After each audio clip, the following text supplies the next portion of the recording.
இன்னைக்கு நம்ம இந்த வீடியோவில் மில்க் புட்டிங் எப்படி பண்ணுறதுன்னு பார்க்க போகிறோம். இந்த மில்க் புட்டிங்க்கு நான் எதுவுமே தனியாக ஃபுட் கலர்ஸ் நான் எதுவுமே ஆட் பண்ணலை. அதே மாதிரி இது கூட நல்ல ஒரு ஃப்ளேவர் ஆட் பண்ணி இந்த புட்டிங் நான் பண்ணியிருக்கேன். இப்போ இது எப்படி பண்ணுறதுன்னு பார்க்கலாம் வாங்க.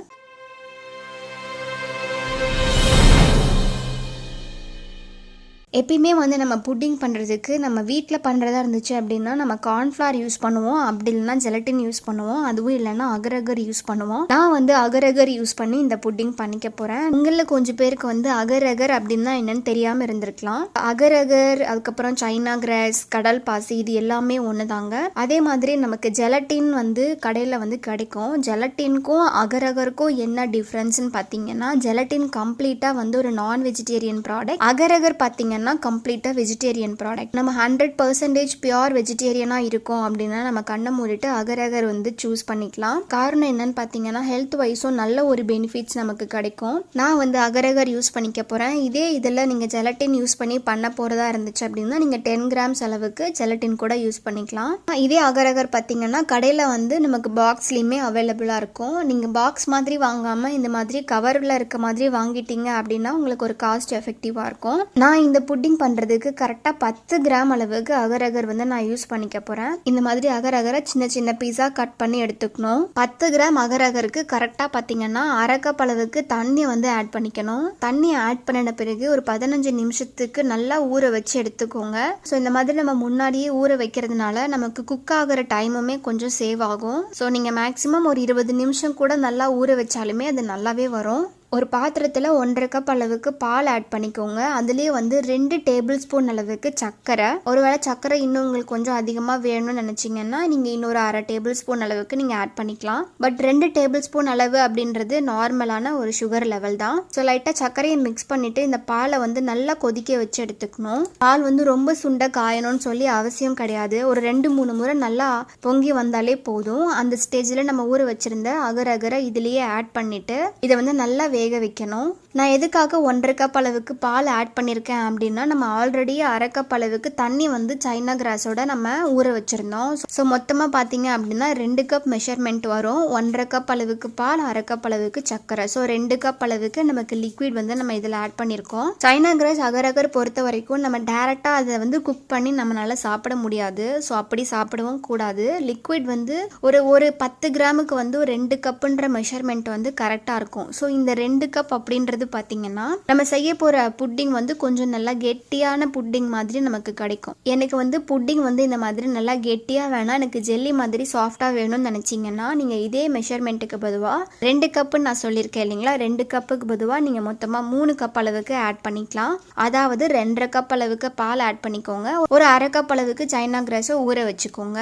மொத்தமா 3 கப் நமக்கு கிடைக்கும். ஸோ பாருங்க, நீங்க சைனா கிராஸ் ஆட் பண்ணதையுமே சைனா கிராஸ் நல்லா கரைஞ்சி வர்றது உங்களுக்கு அது நல்லாவே கண்ணிலே தெரியும். சின்ன சின்ன சைனா கிராஸ் நம்ம ஆட் பண்ணும்போது கொஞ்சம் பெருசாக இருக்கும். நீங்கள் மிக்ஸ் பண்ண அது நல்லா கரைய ஆரம்பிச்சதையும் அதனுடைய அளவு பார்த்தீங்கன்னா கம்மியாயிரும். குட்டி குட்டி சைனா கிராஸ் மாதிரி ஆகிரும். அன்னைக்கே தெரியாத மாதிரி நல்லா கரைஞ்சி வரணும்.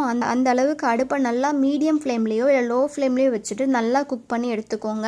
மொத்தமாக சைனா கிராஸ் கரையிறதுக்கே 10-15 நிமிஷம் வரைக்கும் தான் ஆகும். கூடிய பிஸ்தா ஆட் பண்ணிக்க போகிறேன். 5 கட் பண்ணி குட்டி குட்டியாக அதில் நான் ஆட் பண்ணிக்க போகிறேன். பாருங்க, பாலும் நல்லா கொதிச்சு அந்த அகரகரும் நல்லா மெல்ட் ஆகி வந்துருச்சு. அந்த ஸ்டேஜில் நான் பிஸ்தா ஆட் பண்ணியிருக்கேன். ஸோ நான் ஃப்ளேவருக்காக டைகர் பிராண்டில் உள்ள பிஸ்தா ஃப்ளேவர் நான் யூஸ் பண்ணிக்க போகிறேன். இந்த டைகர் பிராண்ட்லேயே பார்த்தீங்கன்னா நமக்கு பட்டர் ஸ்காட்ச் இருக்குது, பிஸ்தா இருக்குது, மேங்கோ இருக்குது, ஸ்ட்ராபெரி இருக்குது, ரோஸ் மில்க்கும் இருக்குது. ஸோ இதே மாதிரி நிறையா பிராண்டில் நமக்கு எசன்ஸ் சொல்லிட்டு நமக்கு கடையில் கிடைக்கும். அது கிடைச்சதுன்னா நீங்கள் ஃப்ளேவருக்காக யூஸ் பண்ணிக்கலாம். இல்லை எனக்கு எந்த ஒரு ஃப்ளேவருமே வேண்டாம், நார்மலாக மில்க் மட்டுமே போதும் அப்படின்னு நினச்சிங்கன்னா நீங்கள் பாலும் சர்க்கரையும் மட்டுமே நீங்கள் யூஸ் பண்ணிக்கலாம். இல்லை உங்களுக்கு இது கூடயே ஒரிஜினல் ஃப்ரூட் ஃப்ளேவர் வேணும் அப்படின்னு நினச்சிங்கன்னா உங்களுக்கு பிடிச்சமான ஃப்ரூட்டை நீங்கள் இது கூட ஆட் பண்ணிக்கலாம். பட் ஆட் பண்ணும்போது அதனுடைய அளவை மட்டும் நீங்கள் கொஞ்சம் பார்த்து அட்ஜஸ்ட் பண்ணி போட்டுக்கணும். ஸோ இதை நல்லா நம்ம லைட்டாக மிக்ஸ் பண்ணிவிட்டு ஆஃப் பண்ணிக்கலாம். நான் குட்டியான கேக் டின் யூஸ் பண்ணி இந்த புட்டிங்கை நான் செட் பண்ணிக்க போகிறேன். உங்களுக்கு என்ன பாத்திரத்தில் வேணும்னாலும் என்ன மோல்டுலனாலும் நீங்கள் தாராளமாக அதை செட் பண்ணி எடுத்துக்கலாம்.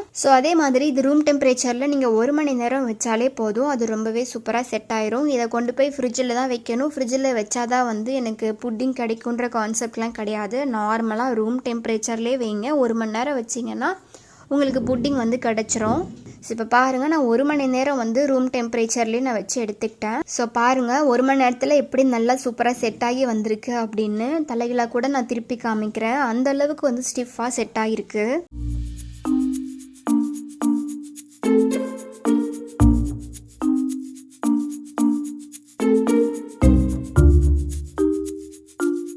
நான் இன்னும் லைட்டாக டெக்கரேஷனுக்காக பிஸ்தா வந்து நான் தூவி விட்டுக்க போகிறேன். ஸோ பாருங்கள் இதே புட்டிங்கை நீங்கள் ஏதாச்சும் ஒரு பர்த்டேக்கு ஒரு சைடு டெசர்ட் மாதிரி கூட நீங்கள் சர்வ் பண்ணிக்கலாம்.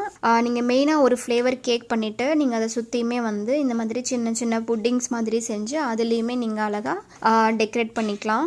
இந்த புட்டிங் பார்த்தீங்கன்னா உங்களுக்கு நல்லாவே கெட்டியாக இருக்கும். ஸோ நீங்கள் இதை வந்து ஒரு பர்த்டேக்கு வந்து கேக் மாதிரி கூட நீங்கள் டிஸ்பிளே பண்ணிக்கலாம்.